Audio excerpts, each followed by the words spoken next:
The engine passed the pressure tests at Sanai. Its chamber safely withstands 45 bar. But a static pressure test is not a rocket launch.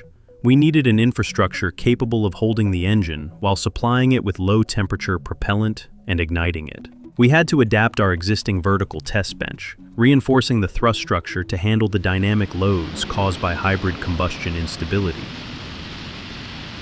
This was the last piece of the puzzle. We had the engine, we had the feed system from Sara V2 project, and we had the control software. But we did not have the test stand. We had to adapt our test bench to handle the unique thrust vector and complex plumbing of regenerative cycle. It was not just about holding the engine, it was also about protecting the lab from it. To capture the physics, we built a kind of nervous system using a National Instruments data acquisition system. We used specific modules for high-speed pressure transducers and thermocouples, sampling at 1 kHz. We need to capture the transient ignition spike, which occurs in less than 50 milliseconds. If our sampling rate is too low, we miss the most dangerous moment of the test. The data acquisition and control software is one of the most critical components in rocket testing.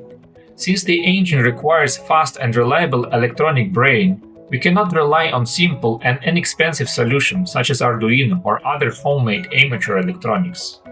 We need an industrial-grade equipment to read data reliably and quickly, and to implement decision-making logic within the software. Unfortunately, Brazil does not currently provide this type of solution, so we had to collaborate with National Instruments to address this challenge. In the schematic, the fluid system is elegant. Nitrogen pushes the cooling liquid from the tanks into the engine and also cools the test stand. Nitrous oxide pushes itself into the motor as a perfectly self-pressurizing fluid. It looks simple. We calculated the pressure drops for every elbow and valve in the CAD model. In the CAD model, the pipes never interfere with each other.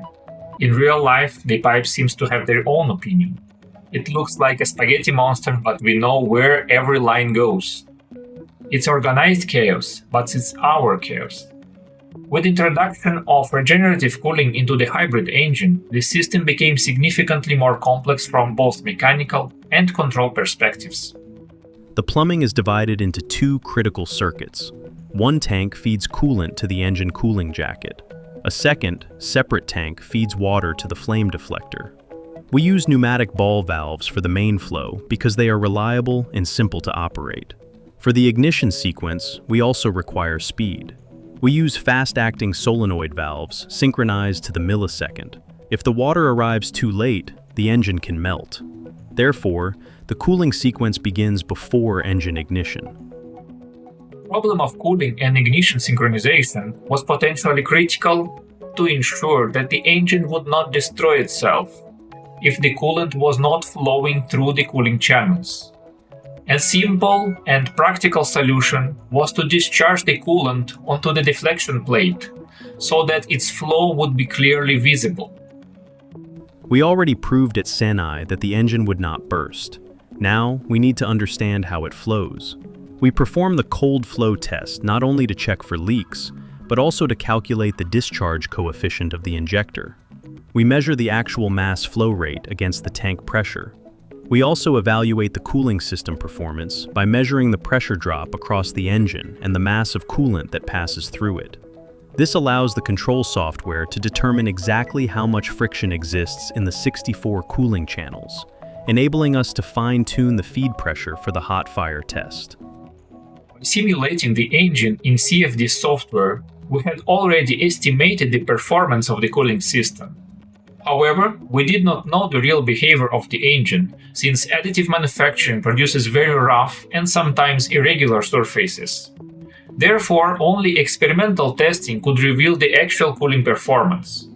We also had to verify whether all the cooling channels were functional and free of blockages or other issues.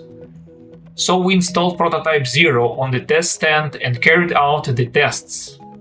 It was worth doing, as the second engine iteration addressed the issues identified in the first one and will be used for the first burn.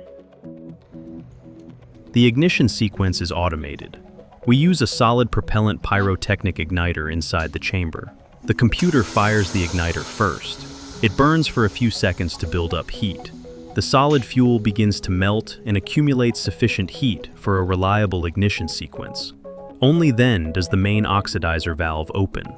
This delay is critical. If we inject nitrous oxide too early while the igniter is still burning, the engine can detonate. If we inject it too late into a cold chamber, it will not ignite. We spent weeks programming the safety interlocks. If the chamber pressure does not rise within the half of a second of the valve opening, the computer automatically aborts the test. If the system detects any pressure or temperature anomaly, it shuts down immediately.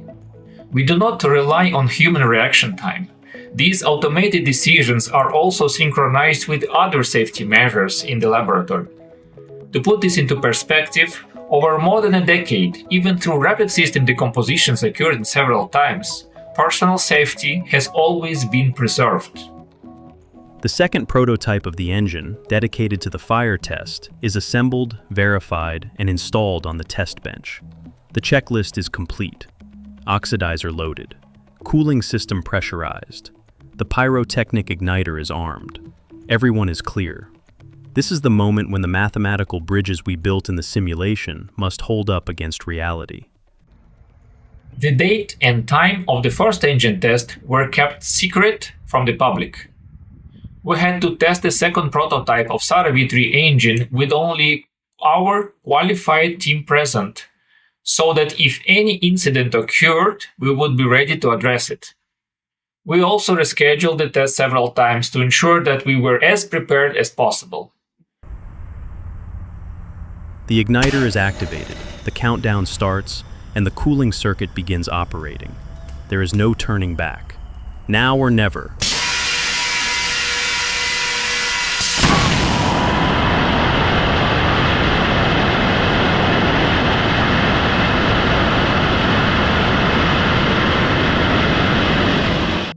In the first engine test of SARA V3, we essentially repeated the operating conditions of SARA V2 engines, since we knew they were reliable.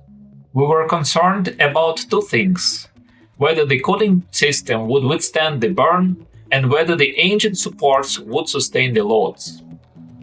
The engine test was spectacular in itself, and also provided a significant set of experimental data used to improve its performance. The data are extremely clean and precise, as we put considerable effort into improving the quality of our control system. Unfortunately, at this stage, we cannot share the experimental data, as they are highly valuable for the project. However, the results will be published soon in scientific papers. With these first experiments on SARA V3 engine, we identified a set of minor issues and developed effective solutions to address them. The third engine prototype tested recently demonstrated the effectiveness of these improvements, making our engine even more refined. The fourth and final prototype of the SARA V3 engine is already under production and incorporates significant improvements in the design of regeneratively cooled rocket engines. We hope to test it in coming months of this year.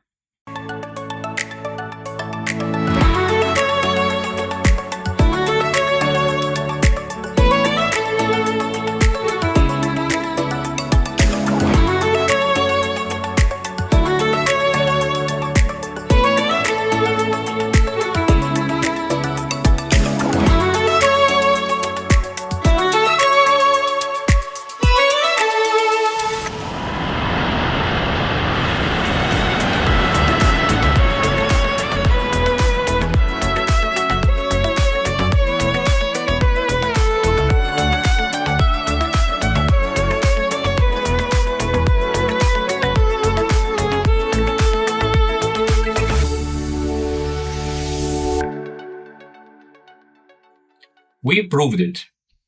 We designed and printed a regeneratively cooled hybrid engine. We fired it, and we can fire it again tomorrow, and again, and again. This is the future of the SARA platform.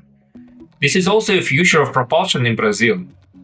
We hope that our advances in rocket propulsion, together with SENAI, CNPq, the Brazilian Space Agency, and our many national and international partners will open a new chapter in rocket development in Brazil. I would like personally to thank all our friends, colleagues, and collaborators who made this possible, everyone who believed in our competence and dedication, and especially the University of Brasilia, which hosts our chemical propulsion laboratory. And thank you for joining us on this journey. And see you next time. Sarah V3, the Additive Hybrid, a production of the Chemical Propulsion Laboratory, 2026.